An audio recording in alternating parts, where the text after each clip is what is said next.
Nusantara. Sebelum itu teman-teman boleh mencatat atau mendengarkan saya. Nanti di akhir pembelajaran ada games. Oke, seru banget. Yang pertama itu ada pendekatan perdagangan.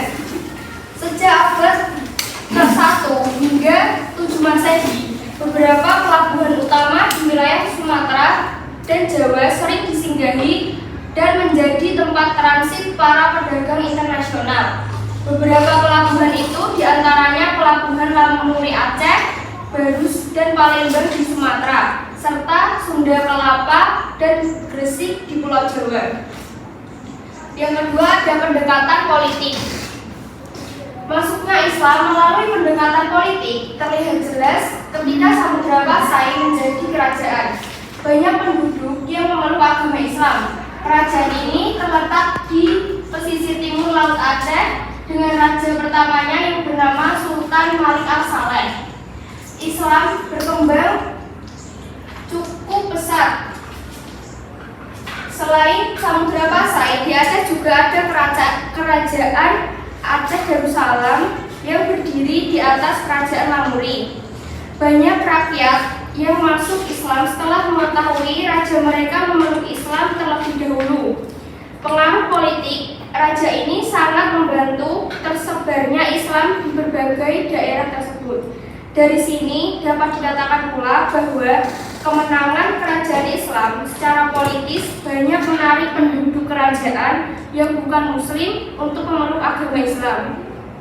Yang ketiga, ada pendekatan pernikahan. Dari sisi ekonomi, para pedagang muslim dari mancanegara memiliki status sosial yang lebih baik daripada sebagian besar penduduk pribumi, sehingga penduduk lokal, terutama putri-putri bangsawan, tertarik untuk menjadi istri para pedagang itu. Sebelum prosesi pernikahan, mereka diajak untuk masuk Islam terlebih dahulu. Setelah mereka memiliki keturunan, lingkungan kaum muslimin pun semakin luas. Oleh karena itu, tidak heran bila bermunculan kampung-kampung muslim. Yang keempat, ada pendekatan pendidikan. Pendekatan pendidikan dianggap berperan besar terhadap perkembangan Islam di Indonesia. Biasanya, metode ini dilakukan oleh para wali, ulama, kiai, atau guru agama. Pondok pesantren dijadikan sebagai tempat utama dalam mengembangkan ajaran Islam dan mendidik kader Islam. Di lembaga pendidikan ini, para santri dididik dan diajarkan pendidikan agama Islam secara mendalam. Setelah lulus, mereka diperintahkan kembali ke daerah asalnya untuk menyebarkan agama Islam kepada masyarakat lokal. Dalam perkembangan selanjutnya, berbagai lembaga pendidikan atau organisasi keagamaan banyak dijumpai di tanah air seperti Nahdlatul Ulama, Muhammadiyah, Persatuan Islam, Persatuan Umat Muslim, Persatuan Tarbiyah, dan lain sebagainya. Selain itu, pondok pesantren sebagai lembaga pendidikan juga harus eksis hingga kini. Yang kelima ada pendekatan kesenian. Salah satu media yang paling banyak digunakan oleh para wali untuk menyebarkan agama Islam di tanah Jawa adalah melalui pertunjukan wayang. Pertunjukan wayang termasuk salah satu ritual keagamaan masyarakat Jawa sebelum datangnya agama Islam. Sunan Kalijaga, penyebar Islam di daerah Jawa Tengah, merupakan sosok yang sangat mahir dalam memainkan kesenian ini. Cerita wayang dimainkannya berasal dari cerita Ramayana dan Mahabharata. Tidak hanya itu, kebiasaan dan tradisi masyarakat Jawa yang kerap mengirim sesaji serta selamatan diubah dan diarahkan dengan cara yang lebih islami. Selamatan yang pada umumnya bertujuan untuk berdoa kepada dewa diubah menjadi berdoa kepada Allah Subhanahu wa Ta'ala. Begitu pula dengan makanan yang digunakan sebagai sesaji untuk dewa diubah menjadi sedekah atau dibagikan untuk masyarakat, terutama fakir muslim. Yang terakhir itu ada tasawuf. Tasawuf mulai masuk ke Indonesia seiring masuknya Islam ke Nusantara. Bukti peranan besar kaum sufi dalam penyebaran Islam di Nusantara pada masa-masa awal diungkapkan oleh Hewes Abdullah. Dengan demikian, tasawuf mempunyai peranan sangat besar dalam penyebaran Islam di tanah air pada periode awal. Kaum sufi itu mengajarkan filsafat yang bercampur ajaran mistis yang sudah akrab dengan penduduk lokal. Pernikahan para sufi dengan wanita pribumi ikut mempercepat tersebarnya ajaran Islam di Nusantara. Bentuk Islam yang diajarkan kepada penduduk pribumi mempunyai persamaan dengan alam pikiran mereka yang sebelumnya menganut agama Hindu yang memang syarat dengan nuansa mistis, sehingga Islam mudah dimengerti dan diterima oleh masyarakat. Baik, sekian materi dari saya. Selanjutnya adalah game.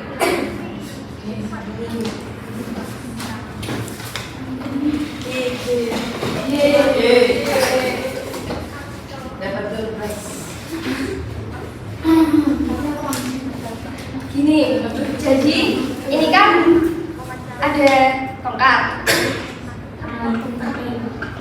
Terus nanti nyanyi lagu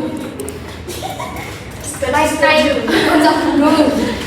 Nanti yang kalau saya bilang stop, yang bawa ini maju ke depan, terus ambil seribu ini dan jawab pertanyaan.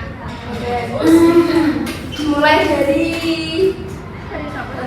depan.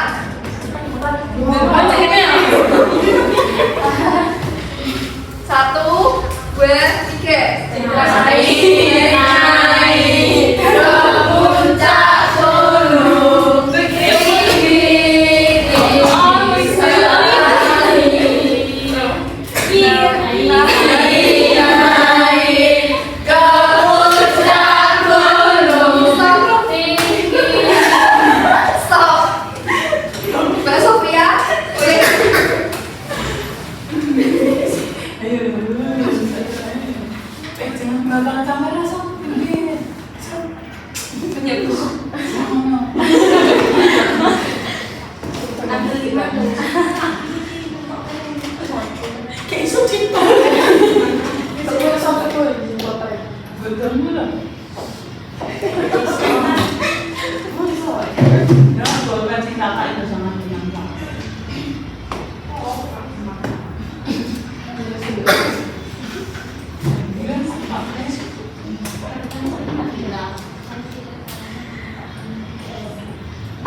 Mengapa banyak rakyat masuk Islam dalam jalur politik?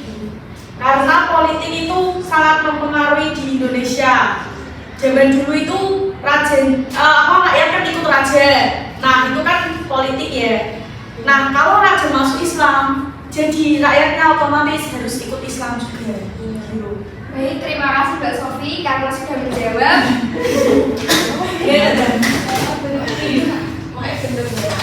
Saya berikan hasil.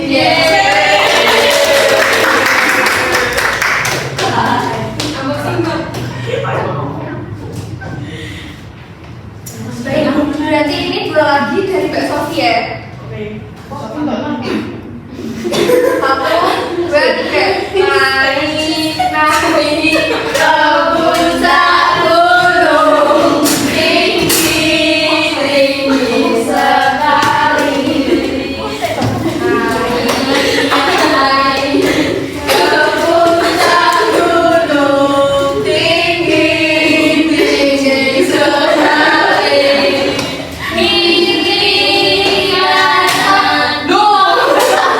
Silakan Mbak Rahman masuk.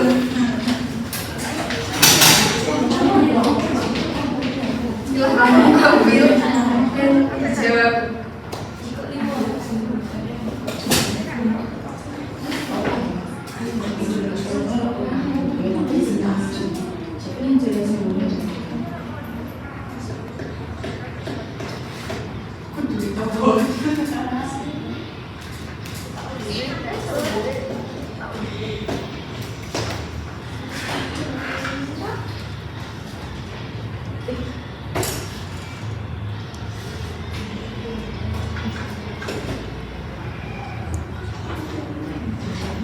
Siapa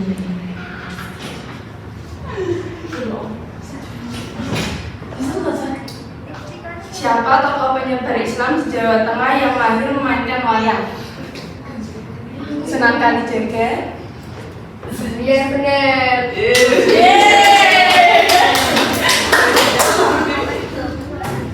Karena Mbak Raya sudah menjawab. Terima Ini berarti dari Mbak Rahel ya. Oke, berarti itu kan ya? Iya.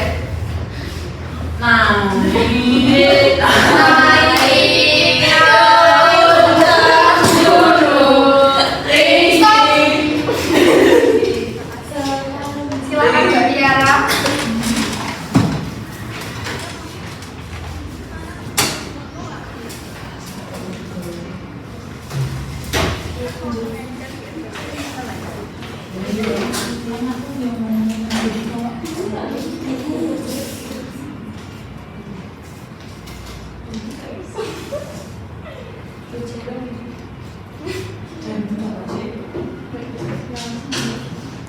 Silakan dibacakan Mbak Tiara. Siapakah raja pertama dari kerajaan Samudra Pasai yang memeluk agama Islam? Sultan Malik As-Saleh. Ya benar Mbak Tiara. Jawab ini dari saya. Terima kasih. Baik, yang enggak kebagian nanti juga dapat kok. Baik, saya akhiri pembelajaran hari ini. Mohon maaf bila ada salah dan salah kata.